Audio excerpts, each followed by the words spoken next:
आज बात करेंगे एलएलबी में पढ़ाए जाने वाले इंश्योरेंस लॉ की। इस पेपर में क्या क्या पढ़ाया जाता है, सिलेबस क्या है और ये जो पढ़ाया जाता है ये है क्या मोटे तौर से, इसकी बात हम इसमें करते हैं। बाकी अपनी तैयारी के लिए आपको टेक्स्ट बुक वगैरह से, नोट्स से, जैसे भी आप पढ़ते हैं क्लासेस से, उससे पढ़ना पड़ेगा। तो हम सबसे पहले बात करते हैं कि इंश्योरेंस है क्या या इसके एसेंशियल फीचर्स क्या हैं।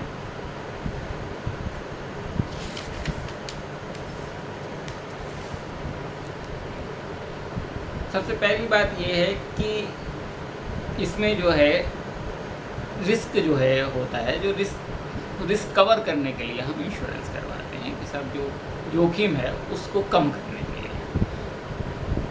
अब large number of similar risk हो सकते हैं। जो रिस्क से जो है लॉस हो सकता है, the occurrence of loss must be accidental loss हो सकता है। एक्सीडेंट से कोई भी दुर्घटना, यानी कोई भी अचानक घटना को दुर्घटना कहते हैं। तब पोटेंशियल लॉस लार्ज एनफ हो सकता है, हार्डशिप कर देगा वो जो है, इतना लॉस होगा कि उसे आप गेन नहीं कर पाएंगे और आप नीचे आ जाएंगे। इसलिए जो कॉस्टिफाइंग इंश्योरेंसिंग जो है must be economically feasible. Economically feasible होता है कि भाई आपने इंश्योरेंस करा लिया और उसको रिस्क को आपने कवर कर लिया। चांस ऑफ लॉस को कैलकुलेट करना पॉसिबल हो जाता है। पॉसिबल लॉस जो है इनस्ट not be the risk must be unlikely to produce a loss to a great many insured unit at the same time. There must be an insurable interest to protect. Insurable interest जो है protect करने के लिए होता है। और it must be consistent with public policy. Public policy से consistent होता है। अब इंश्योरेंस के टाइप क्या होते हैं, जैसे आप जानते हैं लाइफ इंश्योरेंस लाइफ के लिए, फायर इंश्योरेंस आग के लिए, मैराइन इंश्योरेंस जो है ये जो है मैरीन इंश्योरेंस जहाँ पे जो पानी के जहाज़ वगैरह में जो होता है वो इंश्योरेंस में a particular ship along with a cargo, तो कार्गो और शिप का इंश्योरेंस जो है वो मैरीन इंश्योरेंस हुआ। मिसलेनियस इंश्योरेंस और होते हैं जिसमें हम कह सकते हैं fidelity insurance. Fidelity insurance is contract by which the insurance company guaranteed the honesty of an employee of an organization and undertake to compensate the employers for losses which they may suffer for dishonesty. Dishonesty employee के honesty का insurance एक तरीके से fidelity insurance होता है। अगर उससे employer को लॉस होता है तो कंपनी देगी उसको। एक्सीडेंट इंश्योरेंस ये सब जनरल इंश्योरेंस में आते हैं। एक तो लाइफ इंश्योरेंस हो गया, एक जनरल इंश्योरेंस हो गया। तो जनरल इंश्योरेंस में ये सारे insurance, fire insurance, marine insurance, miscellaneous से जो इंश्योरेंस हम बात कर रहे हैं, जैसे एक्सीडेंटल इंश्योरेंस हुआ, burglary insurance. Burglary insurance is contracted where by the insured company undertake to indemnify the insured against any loss sustained due to burglary, theft, डकैती। चोरी डकैती जो है उससे जो नुकसान होगा उसका जो इंश्योरेंस होता है वो burglary insurance. Workman compensation insurance, workman का जो नुकसान होता है उसको कंपनसेशन देने के लिए, काम करने में जो उससे नुकसान हुआ उसे वर्कमैन कंपनसेशन इंश्योरेंस होता है। अब जैसे दूसरे पेपर में आपने लेबर लॉ वगैरह में देखा होगा, वर्कमैन कंपनसेशन एक्ट 1923 से वो कवर होता है। अनएम्प्लॉयमेंट इंश्योरेंस भी होता है। ऐसी भी पॉलिसीज़ होती हैं जो अनएम्प्लॉयमेंट का जो है वो काबिल तो है लेकिन अनएम्प्लॉयड है, तो उसके लिए भी उस पीरियड के लिए भी इंश्योर उसे कर देती है कि उसे अनएम्प्लॉयड रह के जो नुकसान होगा वो कंपनी को देगी। एम्प्लॉइज स्टेट इंश्योरेंस है, अब ESI जिसे हम कहते हैं, एम्प्लॉइज इंश्योरेंस जो स्कीम होती है, ये भी आपने जो है लेबर लॉ में पढ़ा होगा। एम्प्लॉइज स्टेट इंश्योरेंस एक्ट 1948 से कवर होता है। Plate glass insurance. Plate glass insurance is contract where by the risk of loss of costly plate glass on the windows of laboratories. Laboratories में जो plate और glass होते हैं वो इतने कॉस्टली होते हैं, तो उसे कवर करने के लिए, उसके रिस्क को कवर करने के लिए प्लेट ग्लास इंश्योरेंस होता है। मोटर कार इंश्योरेंस आप जानते हैं, मोटर कार इंश्योरेंस जो होता है जो मोटर व्हीकल एक्ट से भी गवर्न होता है। Employees liability insurance employers liability insurance, employers की लाइबिलिटी का इंश्योरेंस होता है। पब्लिक लाइबिलिटी इंश्योरेंस, इसमें पब्लिक और outside people who may be injured in the premises of merchant where they come frequently for business purpose के लिए जहाँ जाते हैं, तो पब्लिक लाइबिलिटी इंश्योरेंस होता है। Cash in transit insurance, cash ले जाने का जिनका काम है उनको कैश इन ट्रांजिट इंश्योरेंस होता है कि अगर कैश रास्ते में कुछ हो जाता है तो उसका रिस्क कवर होगा। क्रॉप इंश्योरेंस, किसानों का क्रॉप इंश्योरेंस होता है कि सब जो है जो फसल है उसके लिए इंश्योरेंस होता है। ये गवर्नमेंट भी बहुत सारी स्कीम में क्रॉप इंश्योरेंस चलाती है। ब्यूटी इंश्योरेंस, इसमें कंपनी जो है इंश्योर फीमेल जो है beauty between certain age limit, so that if the beauty is spoiled during the given period the insurance company pay the insured amount, insured amount pay करेगी उस particular age में, बुढ़ियों का नहीं करेगी, जो है उस पर्टिकुलर एज में इंश्योरेंस करेगी। कैटल इंश्योरेंस, कैटल इंश्योरेंस वो जो है जानवरों का insurance. Engineering insurance, engineering insurance is a technical class of business and include boiler insurance, engine insurance, electrical plant insurance, lifting machinery insurance, इस तरह के जो इंश्योरेंस होते हैं इन्हें इंजीनियरिंग इंश्योरेंस कहते हैं। Credit insurance, this cover the risk in connection with the credit sales of the goods like the bad debts, insolvency, death or of the debtor. तो ये क्रेडिट इंश्योरेंस भी होता है कि साथ साथ क्रेडिट पे जो है बेचो और अगर उन पैसा मारा जाए तो कंपनी देगी। डॉग इंश्योरेंस, डॉग आप जानते हैं, तो इसके लिविंग स्टॉक के अंतर्गत इंश्योरेंस होता है। की insurance, it compensate the insured for the inconvenience when his की आर लॉस्ट, जो है वो चाबी खो जाए तो उसके लिए भी इंश्योरेंस जो है जो परेशानी होगी उसके लिए। Liable insurance, liable insurance for the damages on account of defamation to the successfully prosecuted authors of books, publishers, editors and printers seek liability insurance के सब जो डिफेमेशन करेगा उसके लिए जो पेमेंट करना पड़ेगा और उसके लिए इंश्योरेंस ले लिया उसने, तो वो टेंशन फ्री हो गया। Licence insurance, licence insurance remedies the defect in the security of an investment in licensed property, licence property में जो नुकसान होता है उसके लिए। Petrol pump insurance, petrol pump के लिए हो गया। Radio and television insurance, it covers risk attach to the use of apparatus, radio, transistor, TV etcetera. Sprinkler leakage insurance, sprinklers are installed in building, cinema, ये इसके लिए लॉस होगा तो उसके लिए इंश्योरेंस।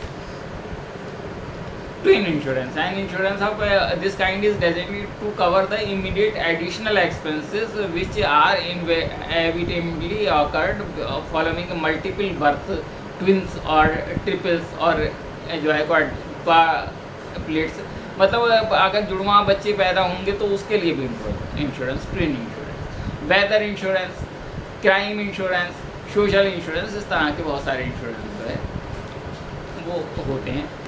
ये सब जो है बाकी लाइफ इंश्योरेंस के अलावा जो है ये जनरल इंश्योरेंस में आते हैं।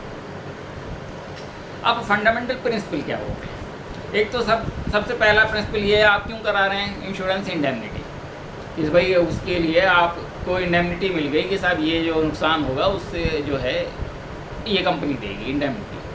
दूसरा इंश्योरेंस का मेन वो होता है एट मोस्ट गुड फेथ, कि गुड फेथ होना चाहिए। मटेरियल जो है अगर कोई फैक्ट छुपाते हैं तो वो वॉइड होता है और उसमें जो है आपको उसका फ़ायदा नहीं मिलेगा और वो रिस्क मैनेज नहीं होगा अगर आपको क्लेम जो है कंपनी नहीं देगी।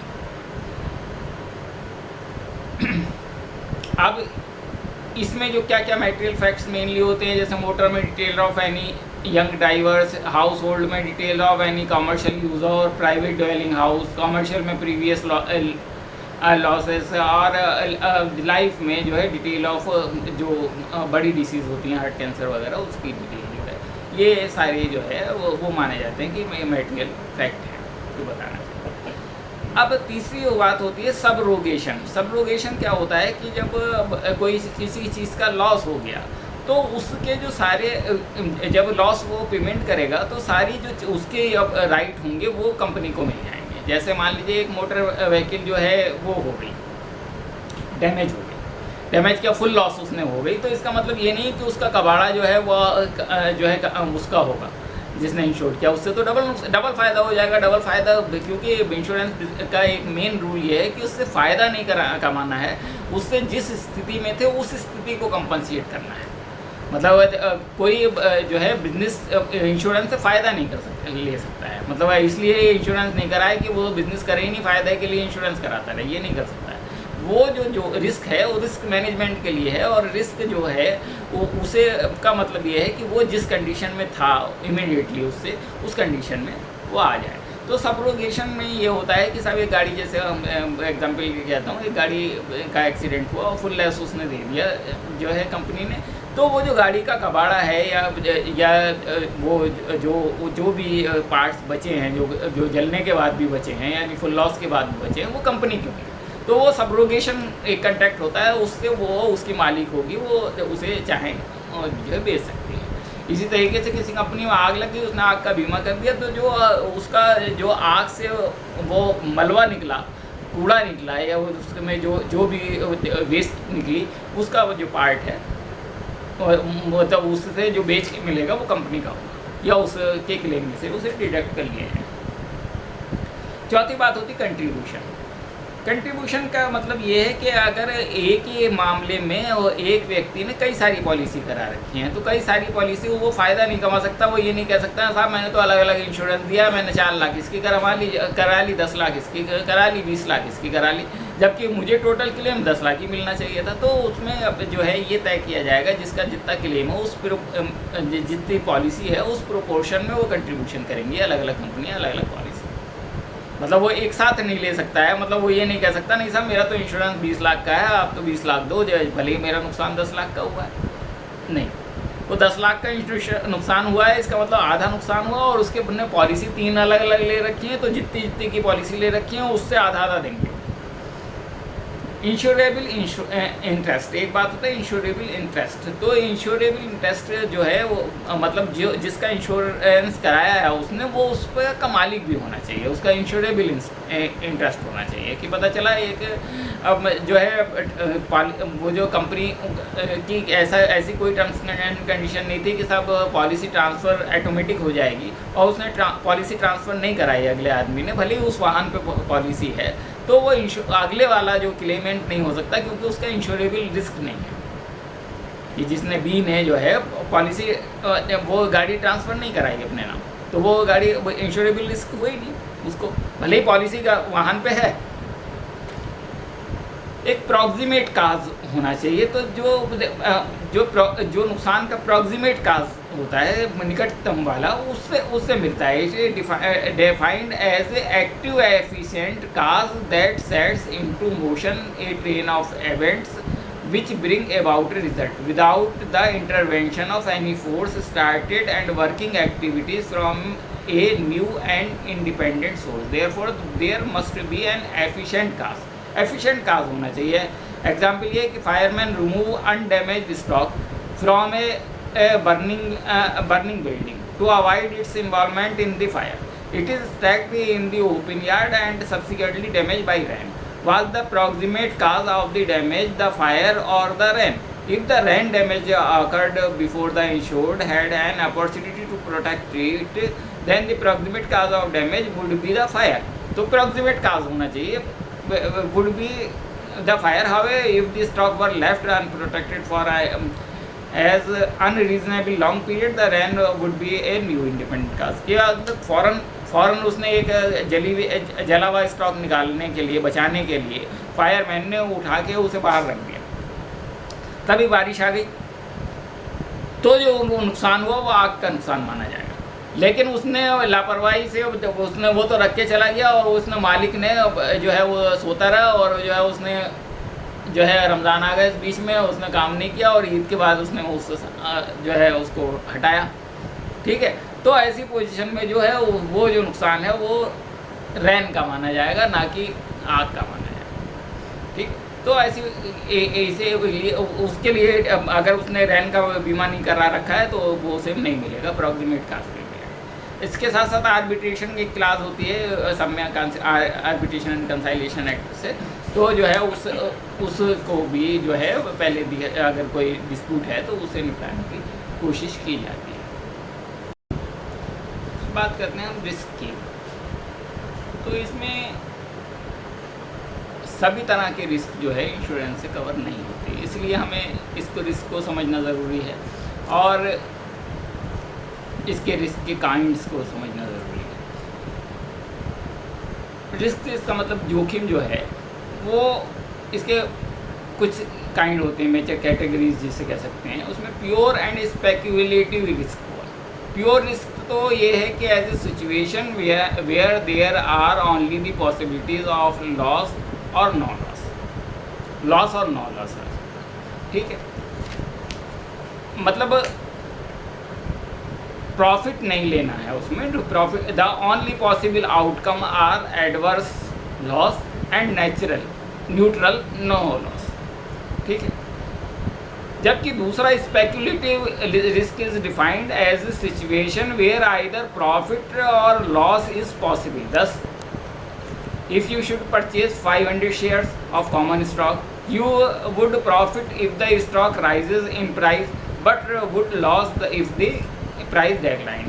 Other example of speculative risk are betting of a horse races, मतलब जिसमें फ़ायदा और नुकसान जो है दोनों हो सकते हैं, उसमें न्यूट्रल वाली कंडीशन नहीं होती, तो वो स्पेक्युलेटिव वाली बात होती है। प्योर की कितने आपने प्योर रिस्क तो ये है प्योर की लॉस हो या है कि आपने एक पर्टिकुलर चीज़ ली है, उससे हो सकता है प्रॉफिट हो और हो सकता है लॉस हो। तो लॉस और प्रॉफिट जो स्पेक्युलेटिव है जितने की ली है जो, तो वो नो प्रॉफिट नो लॉस वाली स्थिति है। तो जो है वो जो है प्योर जो रिस्क है वो कवर होता है जो है इंश्योरेंस से, स्पेकुलेटिव रिस्क नहीं होता। आप ये नहीं कह सकते नहीं साहब इससे तो मुझे इतना फ़ायदा हो जाता है, इतना फ़ायदा दिलाओ, ये साहब मैंने स्टॉक खरीद के रखा था, इस स्टॉक आग लग गई और लॉस हो गया और जो है इतना फ़ायदा दिया। नहीं, कंपनी कहेगी कि भाई जितने का खरीदा उतने ले लो आप, फ़ायदा होता वो आपका नुकसान है, लॉस होता वो आपका नुकसान है, वो अलग बात है, लेकिन इतने आपको मिल जाएंगे। दूसरा स्टैटिक एंड डायनामिक रिस्क होता है। स्टैटिक रिस्क क्या होता है? Connected with losses caused by irregular action of nature और by the mistake and misdeeds of money, ये स्टैटिक रिस्क होता है।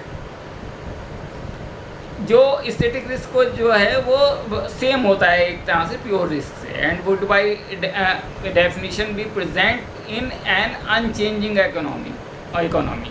इन कंट्रास्ट डायनेमिक रिस्क का risk associated with a changing economy. Changing economy से जो रिस्क होता है वो जो है डायनेमिक रिस्क होता है। डायनेमिक रिस्क जो है स्पेक्युलेटिव रिस्क जैसा होता है।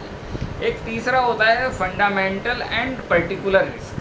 Fundamental risk defined as a risk that effect the entire economy of large numbers of persons और group with the economy. Thus, the risk of double-digit inflation is a fundamental risk, since, with few exceptions, the entire economy is affected by rapid inflation. Other example of a fundamental risk are severe business recession and high unemployment one. तो ये हो गया। जबकि जो particular risk होता है इनका नाम से particular risk is a risk that effect only the individual person. वहाँ पे जो है लार्ज नंबर को करेगा तो फंडामेंटल हो गया और इंडिविजुअल को करेगा तो पर्टिकुलर रिस्क हो गया। अब बात करते हैं पर्सनल रिस्क की। तो पर्सनल रिस्क क्या क्या हो सकता है? कहते हैं सब risk of old age. Risk of old age का में होता है इनसफिशेंट इनकम के लिए हो सकता है, हेल्थ के लिए हो सकता है, ये सारी चीज़ें। Risk of pre mature death, जो एक्सीडेंटल बीमा होते हैं इसकी बेस पे होते हैं risk of pre mature. Risk of unemployment, risk of जो है पुअर हेल्थ। तो ये जो है ये अलग अलग कंडीशन के जो है रिस्क होते हैं। अब बात हम करते हैं री इंश्योरेंस की। री insurance is a transaction in which one insurer agrees for a premium to indemnify another insurer against all or part of the loss that insurer may sustain under this policy or policies of insurance. The company purchasing reinsurance is known as the carrying insurer. The company selling reinsurance is known the assuming insurer, or more simply the reinsurer अब सवाल ये है कि री insurance क्या है। तो री इंश्योरेंस एक कंपनी ने इंश्योरेंस किया और दूसरी कंपनी ने उसके इंश्योरेंस का इंश्योरेंस कर दिया, तो इसे री इंश्योरेंस कर दिया कि भाई पेमेंट जो है वो जो नई वाली कंपनी है वो करेगी, भले कंपनी ने बीच वाली कंपनी ने इंश्योरेंस किया क्योंकि उसने अपना री इंश्योरेंस उससे करा लिया। तो इसके जो ऑब्जेक्टिव होते हैं limiting liability, stabilization, catastrophic protection, यानी reinsurance provide protection against catastrophic loss in much the same way it help stabilize and insurance loss, कि भाई बहुत ज़्यादा लॉस वो नहीं दे सकता है तो उसने वो कर दिया। इंक्रीज कैपेसिटी इंक्रीज कर दी कि भाई अब जो है वो बहुत सारे इंश्योरेंस कह रहा था, आप सब कर दूंगा मैं, तो उसने अपने इंश्योरेंस कर दिया और जनरल इंश्योरेंस वाली बड़ी कंपनी से लाइफ वाला जनरल वाला री इंश्योरेंस ले लिया, लाइफ वाले से लाइफ वाला ले लिया, जो थोड़े बहुत तो खुद करता होगा वो खुद से कर दिए, तो उसे क्लेम जो है वो उसे अलग अलग करना पड़ेगा। तो जो है वो जो है बड़ा बिजनेस कर सकता है और अपने क्लाइंट्स को भी जो है ज़्यादा फैसिलिटीज जो है वो प्रोवाइड करा सकता है।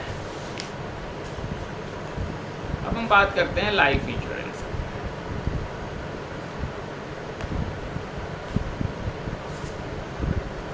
अब इम्पोर्टेंस क्या है सब लाइफ इंश्योरेंस की। लाइफ इंश्योरेंस आप सभी जानते हैं, लाइफ के लिए इंश्योरेंस होता है इंडिविजुअल के लिए पहली बात के साथ, और फिर बिजनेस के लिए। ये दो कैटेगरी हो सकते हैं जिसकी जो है इम्पोर्टेंस होती है लाइफ इंश्योरेंस। इंडिविजुअल्स के लिए प्रोवाइड फंड्स फॉर डिपेंडेंट्स, कि भाई वो अपने डिपेंडेंट्स को जो है फंड्स उपलब्ध करा देता है कि सब अगर उसकी डेथ हो जाती है तो उसे उसके डिपेंडेंट को परेशानी नहीं होगी, फंड मिल जाए। रिड्यूसेस द फाइनेंशियल बर्डन जो है वो रिड्यूस कर लेता है। Act encourage thrift as premium are paid regularly and in case instalment in easy instalment insurance encourage thrift and force saving को फोर्स कर देता है thrift insurance. Suitable for quick borrowing के लिए हो जाती है कि सब जो बोरो कर रहा है उसे ही डर नहीं रहता कि साहब ये मर जाएगा तो कहाँ से देगा क्योंकि वो से इंश्योरेंस से पैसा मिलेगा और इंश्योरेंस उससे का लोन कवर हो जाएगा। प्रोवाइड्स पीस ऑफ माइंड मिल गई कि हाँ सब जो है आराम से मर सकता है वो, हाँ जो है बिना चिंता के बच्चों की ट्रेनिंग इन गुड सिटीजनशिप की ट्रेनिंग होगी। Administrating the legacy for beneficiary के लीगेसी के लिए हो गया। Protection against creditors, tax relief government tax से रिलीफ देती है टीसी वगैरह में, जो है जैसे इनकम टैक्स में जो है लाइफ इंश्योरेंस पे जो प्रीमियम पेड करते हैं उसको टैक्स रिलीफ मिल जाता है, और जो लाइफ इंश्योरेंस का पैसा मिलता है उस पर भी टैक्स रिलीफ मिल जाता है, तो वो टैक्स रिलीफ मिल गया। State duty finally life insurance afford a satisfactory means of making provision for payment of state duty, hence it is a most practicable way to ensure definite payment at the time of one's death without selling the assets, कि भाई उसकी जो वो है जो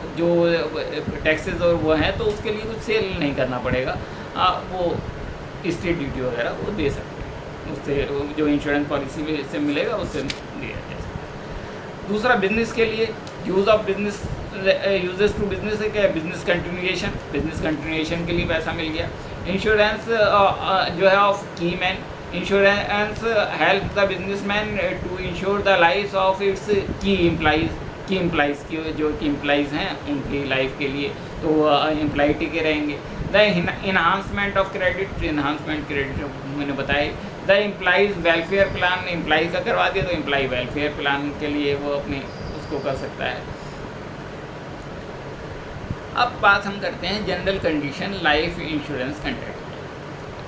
principle of good faith इसमें भी है, जैसे हमने बाकी जनरल में किया। मैटेरियल फैक्ट इसमें भी नहीं छुपाए जाने हैं। इंश्योरेबल इंटरेस्ट का प्रिंसिपल यहाँ भी रहेगा, जिसमें फाइनेंशियल मेजरमेंट, स्टैटिस्टिकल एस्टिमेशन, ये सारी चीज़ें जो हैं इसमें आ जाती हैं।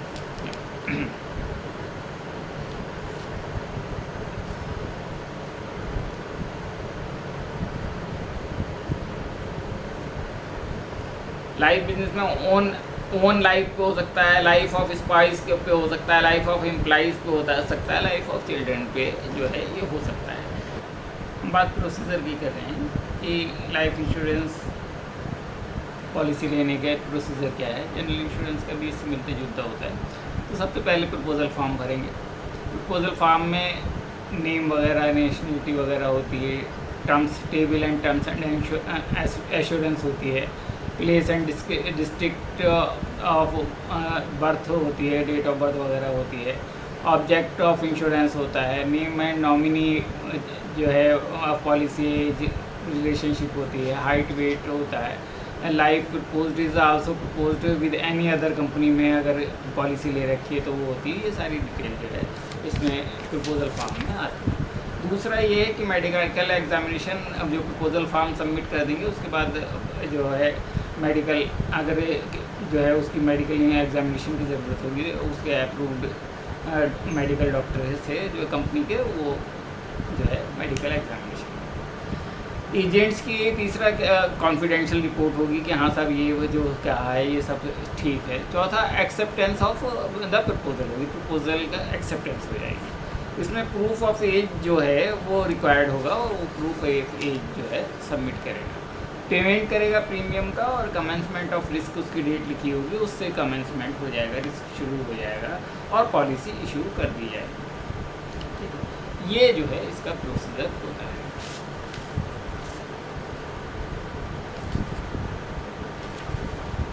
अब हम बात करते हैं fundamental principle of general insurance या इंश्योरेंस कंट्रैक्ट या मैरिन जो है कंट्रैक्ट। इसमें सबसे पहली बात यह है कि एटमोस्ट गुड फेथ होना चाहिए कि पर्टिकुलर जितने भी मटेरियल फैक्ट हैं वो बताए जाने चाहिए। मटेरियल फैक्ट तो सुप्रीम कोर्ट ने ये कहा कि मटेरियल फैक्ट उन्हें कहते हैं जिससे अगर पता चल जाता वो चीज़ तो उससे को इंश्योरेंस कंपनी इंश्योरेंस नहीं देती, तो वो मटेरियल फैक्ट होते हैं।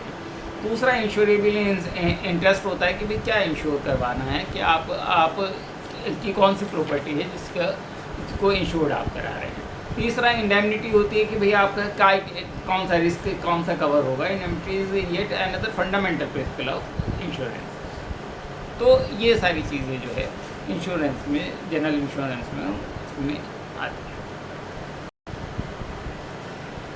Insurance business in India, insurance regulatory and development authority act है इंश्योरेंस को रेगुलेट करने के लिए 1999 का। इसमें एक रेगुलेटरी अथॉरिटी की, जिसे इरडा हम कहते हैं, इरडा की स्थापना की गई है। और इरडा दो काम करती है कि एक तो रेगुलेट करने के लिए और एक इंश्योरेंस कंपनी, क्योंकि प्राइवेट इंश्योरेंस कंपनी भी बहुत सारी हैं तो उनकी जो कंप्लेंट हैं वो सुनती है। कि एक तो पहली बात यह है कि जो भी इंश्योरेंस अथॉरिटी है वो अगर रिपोर्ट कोई करती है क्लेम तो उस पर भी गाइडलाइन बहुत सारी की गई हैं कि भाई मैकेनिकली नहीं करे, और उसमें जो है ज़बरदस्ती कोई क्लेम ख़त्म ना करे, रिपोर्ट ना करे, बहुत जो है खाली टेक्निकल ग्राउंड पर रिपोर्ट ना करे।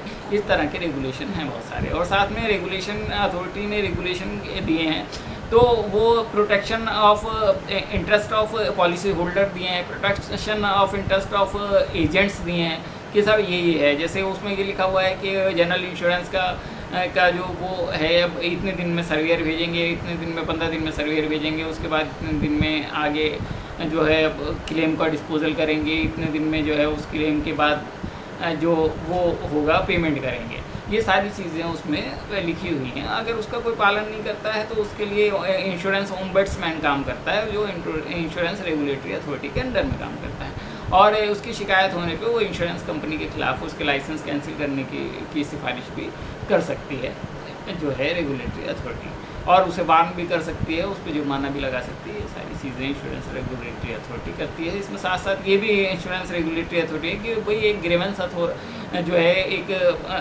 जो है सिस्टम होगा ग्रीवेंस रेड्रेसल का। और मान लीजिए अगर कोई अब जो है ब्रांच मैनेजर आपका रिपोर्ट कर देता है तो उसी में लिख के देगा कि साहब अगर आपको कोई रिप्रेजेंटेशन देना है तो ये हमारा ऑफिस का पता है, हेड ऑफिस का पता है, या ऊपर वाले ऑफिसर का पता है, उसे आप जो है अपनी ग्रीवेंस कर सकते हैं। उसके बाद इंश्योरेंस ओम्बड्समैन और होता है जो उस एक तरीके से जो है बिना वो डाक से ही सुन लेता है शिकायतों को, बिना कोर्ट जाए आपके मामलों का निपटारा हो सकता है।